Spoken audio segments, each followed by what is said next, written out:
Yes. 5, 4, 3,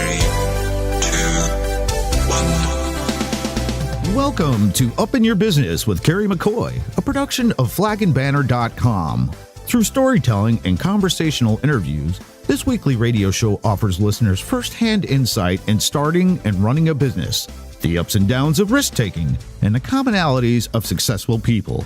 Connect with Kerry through her candid, often funny, and informative weekly blog, where you'll read and comment on life as wife, mother, daughter, and entrepreneur.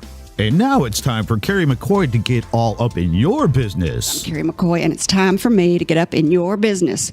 Before we start, I want to introduce you to the people at the table. We have Tim Bowen, our technician, who you just heard from. He'll be taking your calls and pushing the buttons. Say hello, Tim. Hello, Tim. And recording our show to make a podcast available next week is our technician, Jesse. Thank you, Jesse.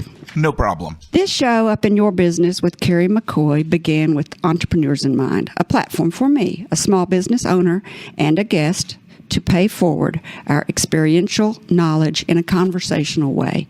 As with all endeavors, it has had some unexpected outcomes. Like, the show is not just for entrepreneurs and wannabe entrepreneurs, but really for everyone. We are all inspired by everyday people's stories of how they worked hard, took risks, and found their voice. Another is that business is creative, more than I ever even really thought. And last, behind each of my successful guests, I have found the heart of a teacher.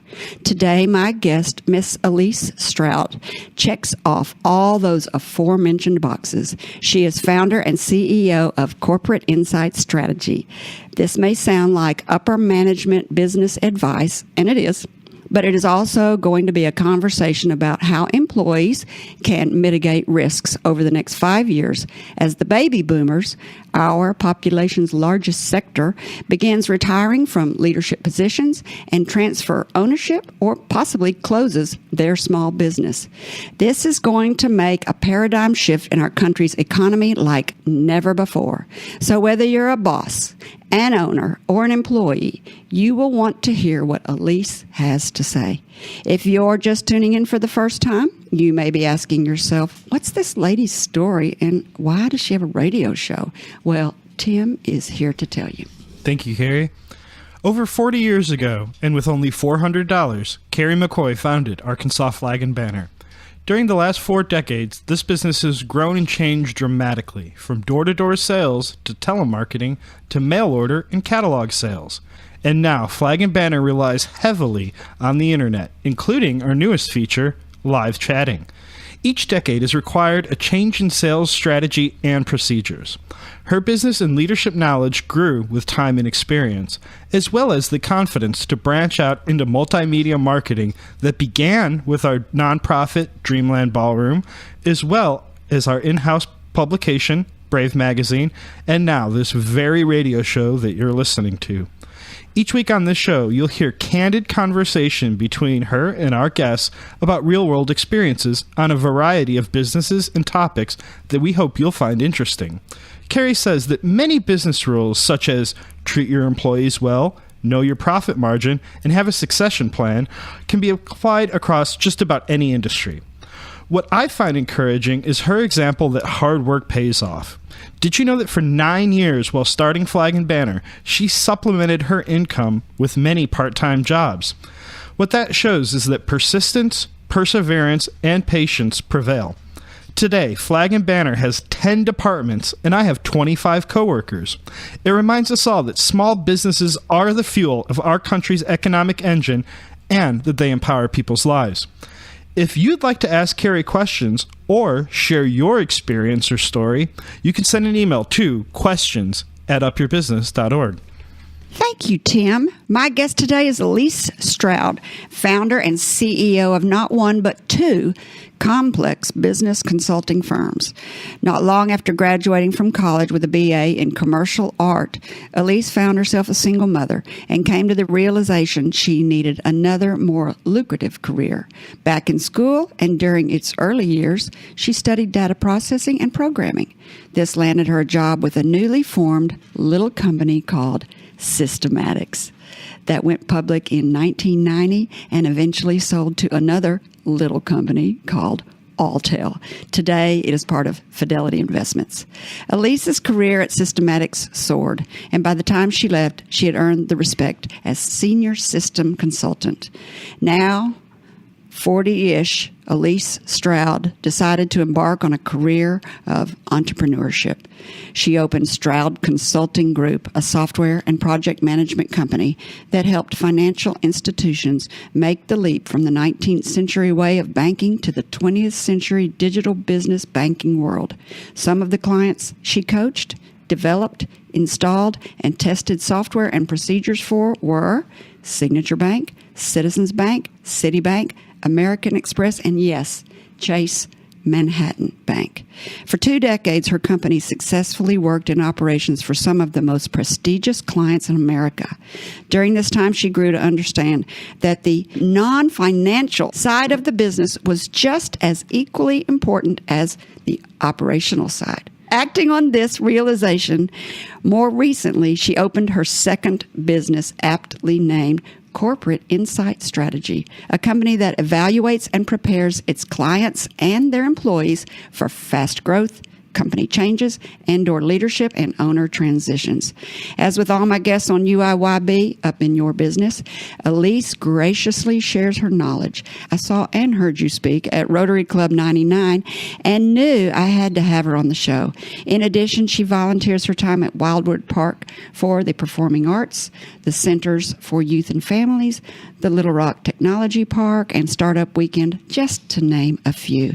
It is a pleasure to welcome to the table the intelligent, easy to understand, and insightful Alese Stroud. Thank you, Kerry. You're welcome. The intro could frighten off an average listener by having them think this show is going to be all about advice for upper management, and that is absolutely not true. Well, I hope we won't make it boring. We're not going to make it boring because your data is fascinating. I heard you speak at Rotary and was kind of blown away by the topic, and I heard a term that I'd never heard before, which was called the silver tsunami. Can you explain to our listeners what that means? Absolutely.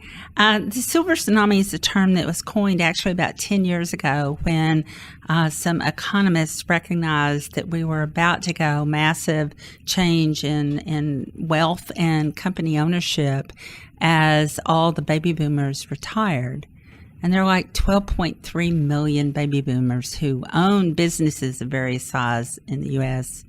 And having all those people retire within a decade of each other has got to have a big impact on the company, or the country rather. So that's what the silver tsunami is all about, is what are the implications of so many of us baby boomers entering a different life phase at the same time. Mm-hmm. We are the biggest population. We are. The biggest sector. So let's back up and let's learn a little bit about you so that everybody will know why you're here and how you got here. You got a degree in art, then you got a degree in programming, then you went to work in programming. But those two, getting a degree in art, then getting a degree in programming, don't seem like they come from the same side of the brain. That seems like a right brain, left brain. How did you make that leap? Tell us how that happened. I don't know. That just kind of works for me. I guess I like switch back and forth and use both sides of my brain all the time. It seemed a logical connection to me. It's important when you present data to people on a computer system that it be presented in a way that works for them, that is artistic, maybe. One of the things they teach you in art school is to focus things you want people to see in the image in certain spaces of the image. So that's where your focus is. And that same thing works when you're designing computer systems. You put the important data in a place of focus and you keep it clean and uncluttered, easy to understand. So that kind of worked. Actually, the connection is so strong that double degree in art and programming led to a whole industry and people doing game programming, which I missed out on. I wish I'd caught a sniff of that because that would have been fun. But there are lots of people now who do both of those things. I guess when you're designing websites too. So yeah. You went back to school in the 70s, am I right? Gosh, late 70s, early 80s, I forget. So programming was a pretty far out degree. There weren't a lot of people doing it then. And when you got not a lot of women. And I bet. And when you got out, you got a job at Systematics. Yes. Tell us about that. So I joined Systematics when it was still reasonably new. It had, I think, less than 2,000 employees at the time. So it had already finished that early growth phase and was becoming global at that time. It was a fun place to be. You met a lot of really interesting people and got to do very interesting work. And Walter Smiley was one of the best leaders I've ever worked with. I'm fond of saying everything good I ever learned about company management, I learned from Walter. If not directly, then just by watching how he did things. A lot of people think that these kind of companies need to be, I kind of read this about Walter, that he had a different philosophy from a lot of other people that were starting programming companies and software companies. They were starting these companies with the hopes of selling it. He was starting the company for the long haul, which made him a little bit different. He was kind of a renegade, and I don't know that he would claim that, but he was in many ways. He had a very strong value system about every decision has to be weighed in terms of being good for the employees, the stakeholders, and the customer.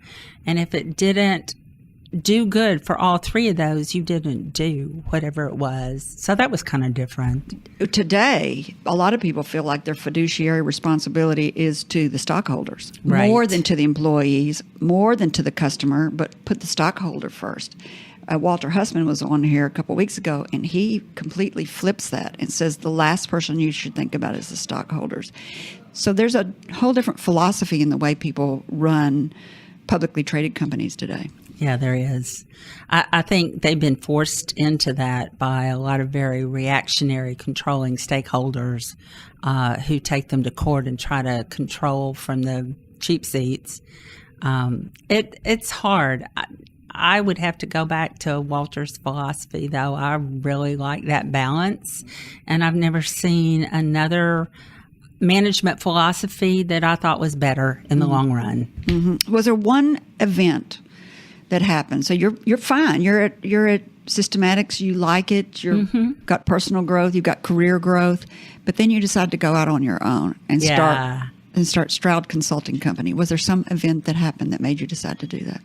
Actually, there was. I went to a conference where all these bank managers were talking about the high rates they were having to pay consultants. And they talked about the work that these people were doing for them. And it was exactly the work I did day in, day out. And they were paying 3 or 4 times the hourly rate that I personally was making. And so I was going, wait, this doesn't compute. I can go do this. So I put some feelers out to find out if I could, in fact, find work independently. It turns out that was just a matter of raising your hand and saying I'm available. And so I incorporated my consulting company and jumped ship and went and did that. And I really liked the level of control that it gave me. I got to make choices about what clients I worked with. I got to make choices about what I learned. And I am kind of a learning junkie.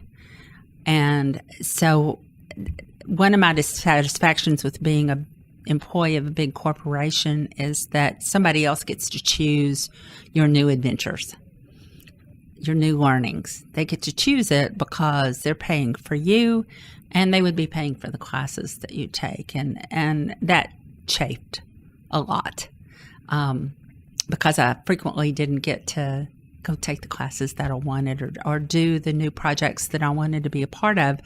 And that's a hazard I think a lot of employers run with people who have a high degree of appetite for learning new things. So I was just better off out doing my own thing. Were you in competition with Walter? Well, Walter was then out of the company. He'd already sold it. He'd already gone public with the company. Had Already public, and I think they were Alltel by the time I left. And so probably the whole culture of the place had changed. Totally different. Well, then, yeah, okay. Right.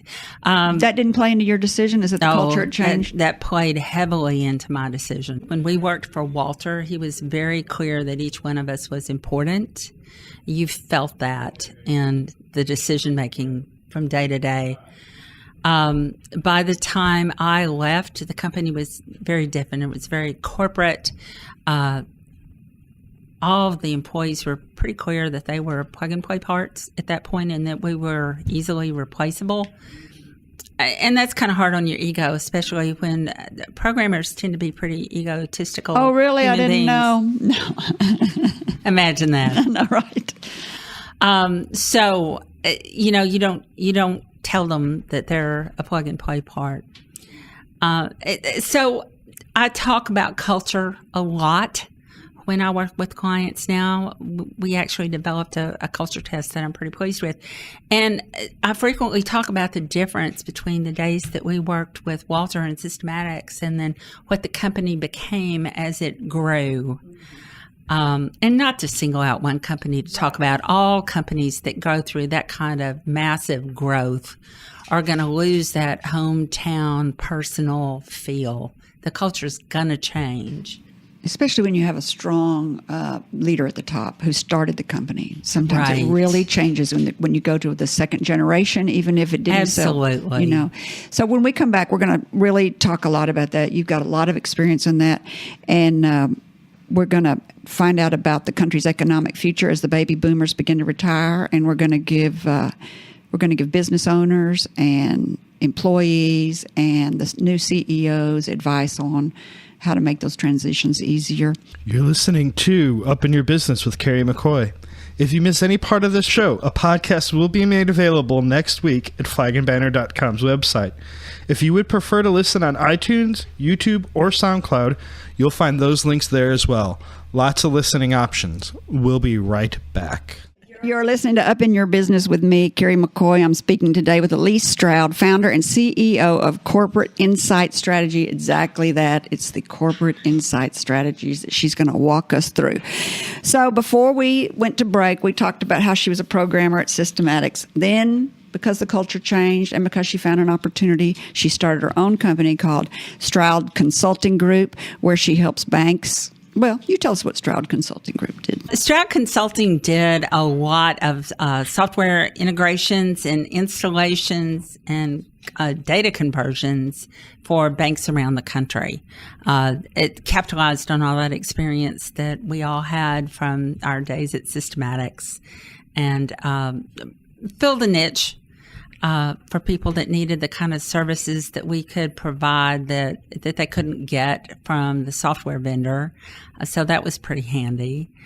Did you get stock in Systematics when it sold to Alltel? Yes. Is that the money you use? I mean, not to pry, but is that how you kind of started out in your own business? You kind of had a little nest egg that you could use to start off?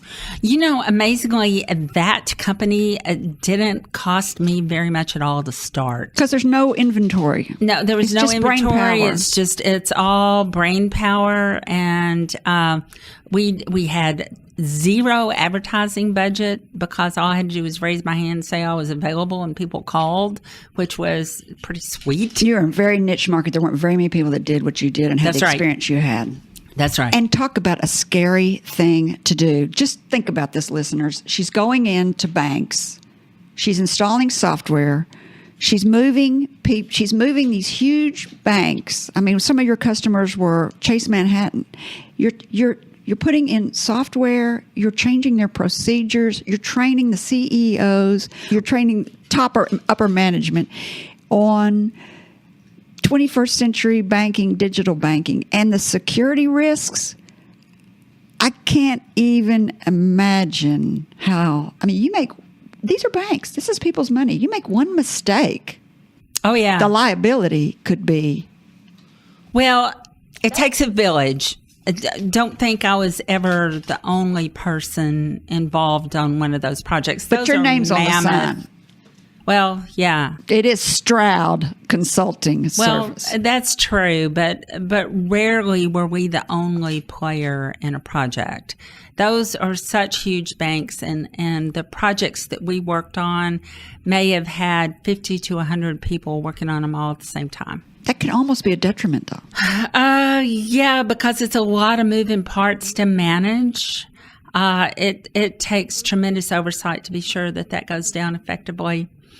And I'm not sure I'm going to get these numbers right, but you were talking about the massive risk of error.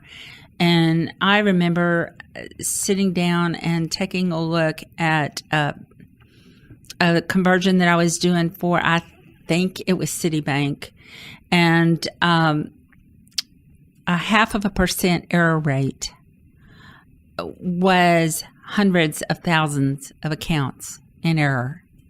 And so we had to get it 100% right. That was the only thing that was acceptable at all. And humans don't do that. Oh, you can with appropriate care. Okay. You just spend enough time testing. How long does it take to implement one conversions might take anywhere from 6 months to a year just to do one software system. That seems pretty fast to me. Well, once you have the process down and it becomes a wash and rinse sort of activity, you can get it done pretty quickly. You know what decisions have to be made. You know how to scrub the data and you know what the program's going to look like. You wrote the software yourself? The original base software that you used was something that you'd written, so you knew it pretty well. Yes, I knew it really well. I was one of a large group of programmers that worked on that software, and so we each had pieces of it that we had written that all worked together in this big whole. And frequently, I did write the conversion programs. And then you would take the same software and modify it for each bank a little bit different, but it was basically the same inner works of how it worked. Yes, that was Systematic's business model. They developed software that handled all the basics. And so clients would want it customized, and you could either do that by writing additional code, or you could change options within the software that allowed it to work in different ways. What was the biggest hurdle? Then we'll move on to the next topic. But what was the biggest hurdle about doing that? And do people still need it? Do banks even need conversion anymore? No. Yes. Oh. Yes, they still do conversions, and they're getting uglier. What does that mean? More accounts, which means longer processing time and more complications. And sometimes the size of the files, I'm going to talk techie at you. The size of the files have exceeded what you can put in one VSAM file, which means you have to have multiple big files, and then you don't know which one of these big buckets your account is in. So that's a whole other level of complication. But when I was doing conversions, they were mostly mainframe to mainframe, and you were just consolidating two banks. But now we're seeing people go from mainframe to new architecture technology. And so it's not apples and apples. It's not just an easy move. There's more complications to it. So I'm kind of glad to be out of that business right now. I was going to ask you, are you out of it completely? Yeah. How long have you been out? For 3 years. What was there something that happened that made you decide to get out? So, yes. Because I watched all these conversions go down, I kind of saw the fallout. There's a high degree of failure in acquiring another company because the ROI tends to not return on investment. I'm sorry, don't spell. Acronyms like the return on investment frequently is not what was expected when people cut the deal, and so once people start recognizing there's a huge push to let people go, make people work 48-hour days, like that's humanly possible. There are just a lot of tough decisions that have to be made at the executive level once they see that this acquisition is not going to meet their expectations. So I thought, okay, you need to know this earlier when you can plan appropriately for it. You need to fund based on reality and not something you made up. Imagine that. Mm-hmm. I just got tired of seeing the blood on the floor. So we thought we could take the information that we had gained over the years, all of our observations, and pair that with some research and develop a way of knowing early what those gotchas were going to be. So my then business partner, Bridget Ferris, and I kind of, huddled up over beers and said, let's go do this thing. So we invested a fair amount of money and time and research into really quantifying that model and putting it down on paper where we could get it out and test it. And so we used all of that to develop this huge assessment model that allows us to take a look at a deep dive into the operational, non-financial realities of a company. And if you do two companies, you can gap them against each other. So I can show you the differences between the two companies, and you can then plan your integration effort with some knowledge about what trouble you're going to run into. You can budget appropriately and schedule appropriately. So then theoretically, you don't have all the blood on the floor. Wow, what a concept. Nobody really thinks of it like that, but the culture of the company is important. Culture's huge. Culture's huge. A lot bigger than people realize. So there is research that shows that 60% of the companies that fail do so because of cultural issues. And that's especially true when you look at the mergers and acquisition space. Because when they change over leadership or ownership, the culture changes. Right.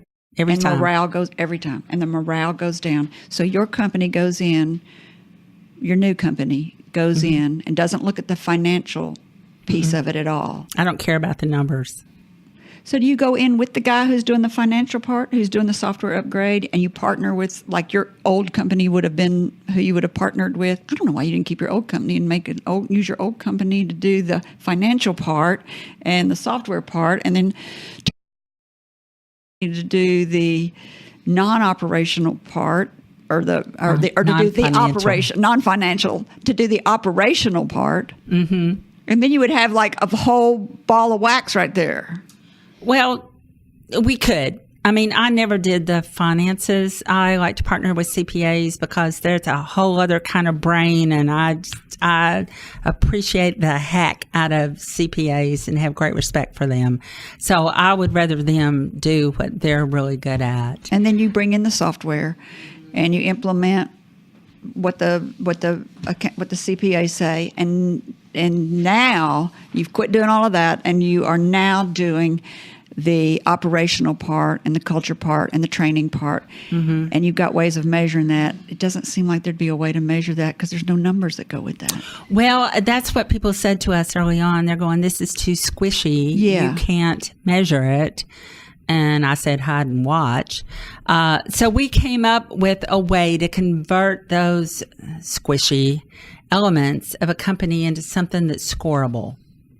And that's a good part of the IP that we're currently patenting. Is our process for turning all those soft aspects of a company into something that you can quantify, put numbers to, and use that to compare one company to the next. Are you going to tell us those are in a minute? Oh, there's a ton of them, but yeah. You're going to hit the best ones? All right. The name of your new company is Corporate Insight Strategy. Right. Because insight is your best strategy. Yeah.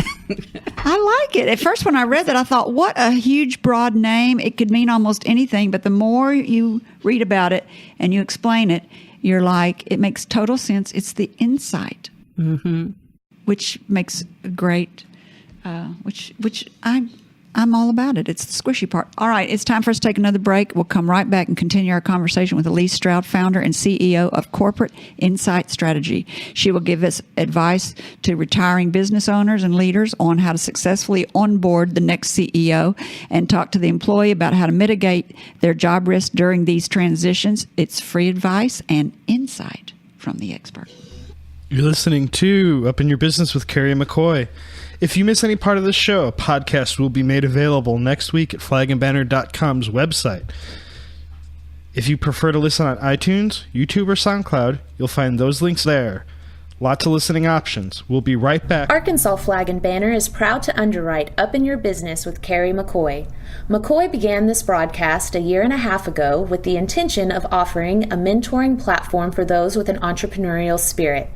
Through candid conversation and interesting interviews with business and community-minded Arkansans, listeners gain insight into starting and running a business, the ups and downs of risk-taking, and the commonalities of successful people. Kerry McCoy, founder and president of Arkansas Flag and Banner, believes in paying knowledge and experience forward and developed this radio show as a means of doing so. The biographies, life experiences, and wisdom of her guests would likely go unheard if not for this venue. Rarely do people open up for an hour to an audience about their life, mistakes, triumphs, and pitfalls. This unique radio show allows the listener intimate access into the stories of prominent leaders in our state.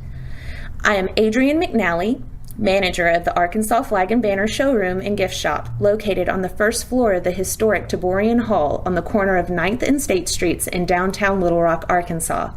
In business for 43 years, we offer an old-school shopping experience with front door parking, clerks to help you, and department store variety. Open to the public Monday through Friday, 8 to 5:30, and Saturday, 10 to 4. Thank you, Adrienne. You're listening to Up in Your Business with me, Kerry McCoy. I'm speaking today with Alese Stroud, founder and CEO of Corporate Insight Strategy.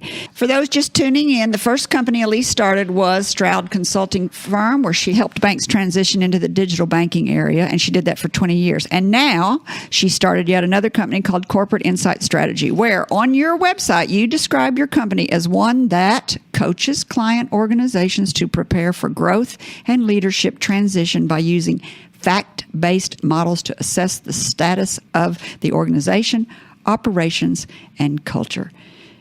You just kind of told us what that means. So give us a little snap. We've already got a phone call. Hello, you're listening to Up in Your Business with Kerry McCoy. Have you got a question for Alese? Well, thank you for taking my call. No problem.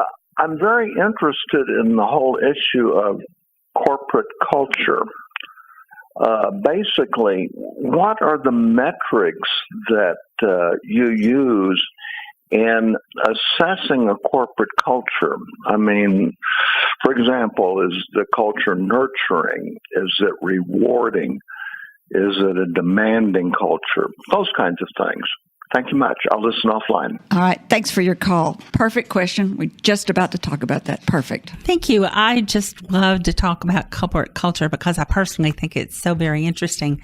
So there are a lot of really useful views out in the world about what culture is and how you measure it and what you do about it.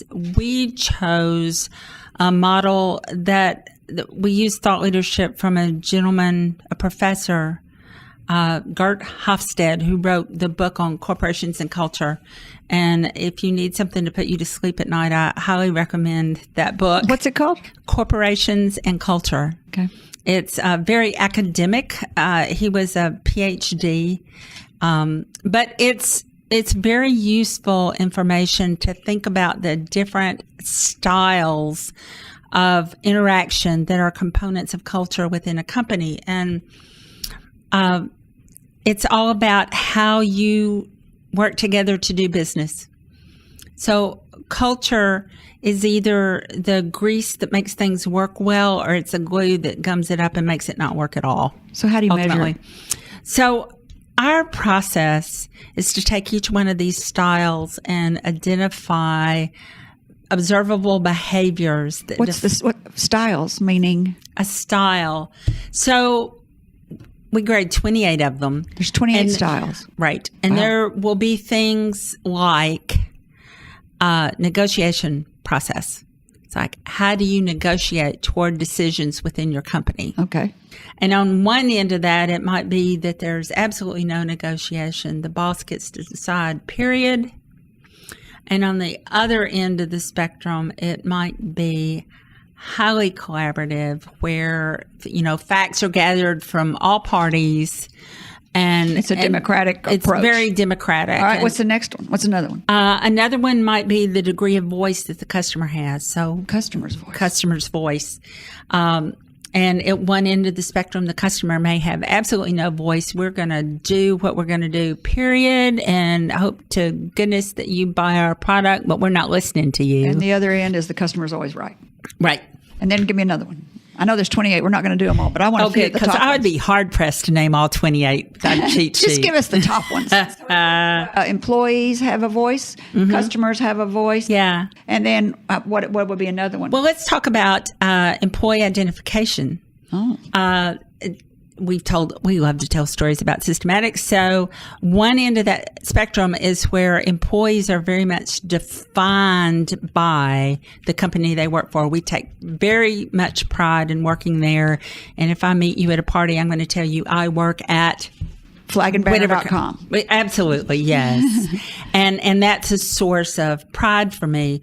On the other end of the spectrum, I don't identify with the company at all, and I won't tell you unless you force me to. I take no personal pride in it. That is so what'd you say? McDonald's. Oh, McDonald's. All right. Come on, you can think of one more. Power structures. Okay. Are another one. We've seen very dictatorial, autocratic companies. You read about them in the news all the time. And so that's one end of the spectrum. The other end is where there's totally collaborative decision-making processes. But that was separate from negotiations. Oh, it is? Was it Volkswagen in Germany that got into so much trouble? Yes. They're a very autocratic, dictatorial kind of company. And even though there were whistleblowers up and down, they were shut down. And the guy at the top said, get this thing done. So they did it. We had a lady come on here who told us what our culture was. We never could figure it out. Chelsea Wakefield, she came on here about a month or two ago, and she said that personnel archetypes are not just in humans, but there are archetypes for businesses too. That's true. And she said that the archetype of Arkansas Flag and Banner was rebels. Everybody there was a rebel. Oh, I can totally see that. That's what she said. That makes a lot of sense. So we don't work in terms of archetypes. I work in terms of those things that have to do with you doing your business day in and day out. And it's developed in a way that I can score you on all these 28 components, and then I can compare you to a company that you're looking to buy and show you those places where you're different and where you're going to have to plan some internal marketing strategies to merge those two different cultures. You're going to have to make some decisions about what you want to be together. Internal marketing? Yeah. Talk about internal marketing. I've never thought about marketing internally. So if I, as a CEO, say, I want us to be rebels, let's use your example. All right. I have to model that behavior.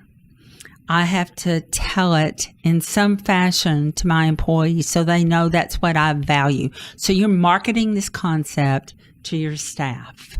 You're telling them this is what you want the company to be. And that's one thing if you have a small company, but if you're dealing with hundreds of thousands of people, that becomes a much bigger marketing campaign because those people don't interact with you every day at that point. So you've got to have at least 7 touches to get the message out. It's just like marketing to the public at large. So you got a really big company. You got to talk to get your feeling out because you can't walk around like I do every morning and say hi to everybody and share the love. You've got to have a way to reach them 7 times. Yeah. Which would be an email. Mm-hmm. It's one place. It might be you have some big meeting or you do a video or there are lots of different ways to contact people and to reach out and touch them. But you've got to do that in order to provide this consistent message. And then you have to keep that going over time to keep reinforcing it. And it's very easy to break.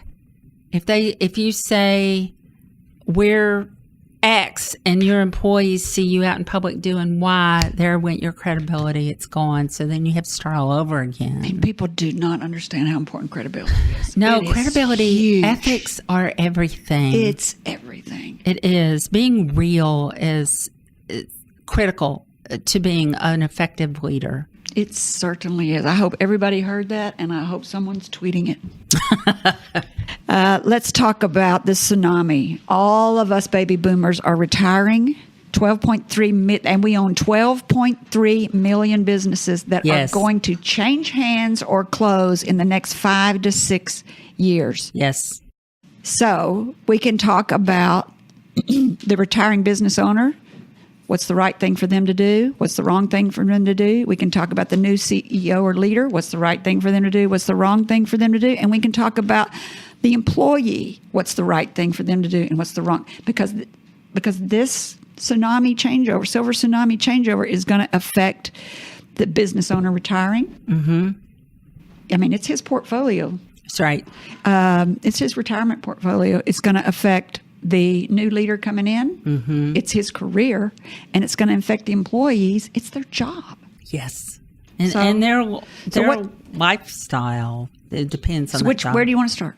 You've got 15 minutes. Oh, gracious, and I could talk about that topic for hours. So you just described a Venn diagram that we use to talk about the balance of readiness that has to be created in order for a company to transition effectively.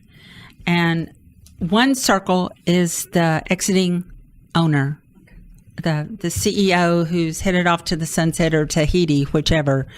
And then another circle is the successors who are coming in to prove their worth in this new adventure. And then the third circle in this Venn diagram is the company itself. So all three of those circles have to be ready for this new leadership. And that's kind of a hard circus trick to pull off sometimes.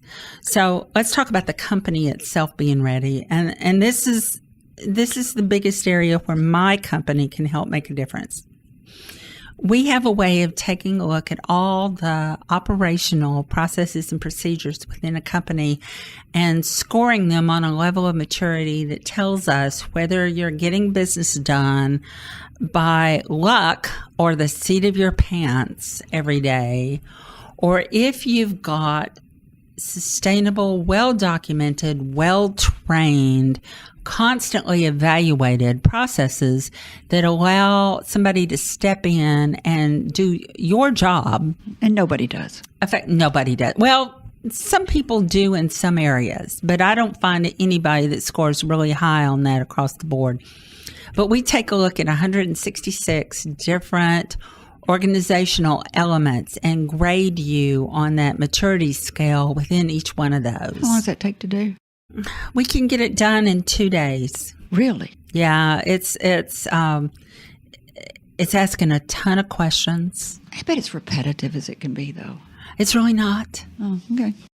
It will keep you engaged because you're going to have to think about all of the elements of how you run your company. How many of these companies owners, we're talking about the owners that move out, how many of these companies will fail after the owners have sold the business or changed leadership? So that kind of depends on how you do it.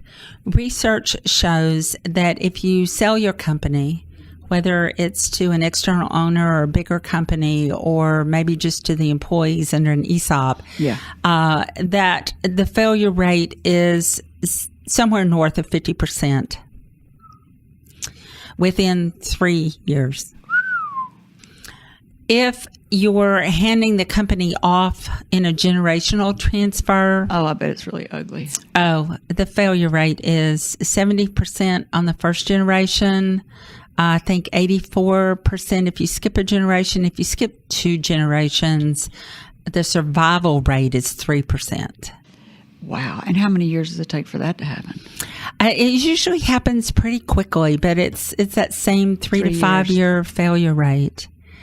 And you mentioned earlier that I was going to talk about CEO onboarding. We're exploring how that affects this failure rate. I read an article from Harvard Business Review recently that said that a good third new CEOs watch out within 18 months. And I'm going, that's interesting because that correlates heavily as a contributing factor to these other failure rate numbers. And Harvard suggested that the key element in preventing these washout was the onboarding process that a company used to bring in this new leadership. They talked about the fact that it doesn't matter that this new CEO has all the skills in the world, all the great degrees, lots of experience. They have to also quickly come to know this new company. They have to understand the culture and the pulse and who are the players and how the company does what it does. And if they can come up to speed on that really quick, then they can use all those other skills and abilities to be effective and lead that company into the future. Do they usually hire somebody from outside to come in, or does it work better if you promote somebody from within? I have not seen research on that. That's a really interesting question.